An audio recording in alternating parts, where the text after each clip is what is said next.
রবিবার মানেই অনেকের কাছে আরাম আর বিশ্রামের দিন, কিন্তু আমার আজকে সকালটা শুরু হয়েছে একদম উল্টোভাবে, ভীষণ ব্যস্ততা আর ভালো লাগার মিশেলে। তো হ্যালো এভরিওয়ান, আমি পিঙ্কি তোমাদের সামনে নিয়ে চলে এলাম আরো একটা নতুন মিনি ব্লগ। তোমরা কে কোথা থেকে আমার ভিডিওগুলো দেখছো অবশ্যই কমেন্ট করে জানিও, ভালো লাগলে একটা লাইক কমেন্ট শেয়ার করে দিও।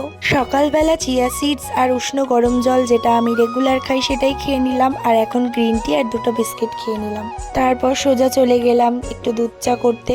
আমি খাই না একদমই দুধ চা, কারণ আমি পছন্দ করি না, খুব রেয়ার আমি মাঝে মধ্যে খাই। একটু মাকে করে দিচ্ছি, কারণ মা যেহেতু ছেলেকে খাওয়াচ্ছে, তো ওই ফাঁকে মা বলছিল আমার একটু ঝিমুনি ঝিমুনি পাচ্ছে, তো আমাকে একটু দুধ চা করে দিবি। তাই জন্য আমি বললাম একদম কেন নয়, চলো তোমাকে একটু দুধ চা করে দিই। যেহেতু মায়ের সুগার আছে তাই চিনি ছাড়াই দুধ চা খায়, সাথে দুটো বাদাম বিস্কিট খায়। এটা খেতে মা ভীষণ ভালোবাসে। যেহেতু মা চায় চিনি খায় না, তার জন্যই এই মিষ্টি বিস্কুট দুটো খেতে ভালোবাসে, পছন্দ করে। মাকে বারণ করি, তাও মা শোনে না। যাই হোক, এখন বয়স হচ্ছে, মাঝে মধ্যে একটু মিষ্টি খাওয়া দরকার আছে।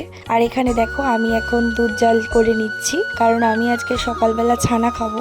সকালবেলা ছানা খেতে কিন্তু বেশ ভালোই লাগে। আর ছানার জলটা কিন্তু আমি ফেলি না, সেই ছানার জলটা আমি রেখে দিই, সেটা দিয়ে আমি রুটি বা ওটস কিছু একটা বানিয়ে খাই। আর আমি কিন্তু ছানাটা একদম চিনি ছাড়াই খাই, আমার বেশ ভালো লাগে খেতে। দেখো আমার যেহেতু প্রথমে ছানাটা কাটছিল না, তাই আমি একটু র ভিনিগার দিয়ে নিলাম। আর ছানার জলটা আমি একদম ফেলছি না। দেখো ছানাটা আমার রেডি হয়ে গেছে। আমার সকালের ব্রেকফাস্টে আজকে ছানা, শসা আর টাটকা টাটকা তরমুজ ছিল। এখন যেহেতু তরমুজের সিজন, তো সেই তরমুজটা এখন খেতে ভীষণ ভালো লাগে। আমার তো তরমুজ ভীষণ প্রিয়, তোমাদের কার কার প্রিয় অবশ্যই কিন্তু কমেন্ট করে জানিও। আজকে সকালের ব্রেকফাস্ট কিন্তু আমার অলমোস্ট ডান।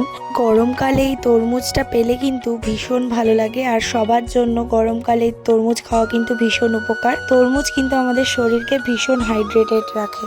আর আমাকে ভালো রাখার সাথে সাথে আমি আমার পোষ্য যে ছোট্ট সদস্য আমাদের ঘরের রোজি, তাকে ভালো রাখবো না সেটা কি কখনো হয়? ও খুব গরমে কষ্ট পাচ্ছিল, ওর গায়ে যেহেতু অনেকগুলো পশম, তো সেই পশমগুলো কাটানোর জন্য আজকে আমি একদম উঠে পড়ে লেগেছিলাম। আর দেখো কত পশম বেরিয়েছে। ইস, যদি ওর এই পশমগুলো দিয়ে বালিশ বানানো যেত, তাহলে তো আমি ফেলতামই না, বালিশ বানিয়ে নিতাম। যাই হোক, বালিশ তো আর বানানো হলো না।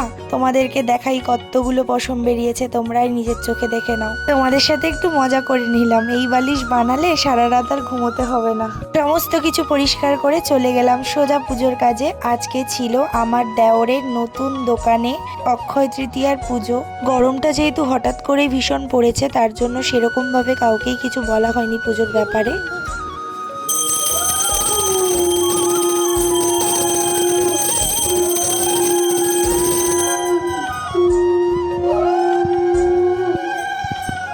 যাই হোক, পুজোর শেষে একটু নিশ্চিন্ত হলাম। সবাই ভালো থেকো।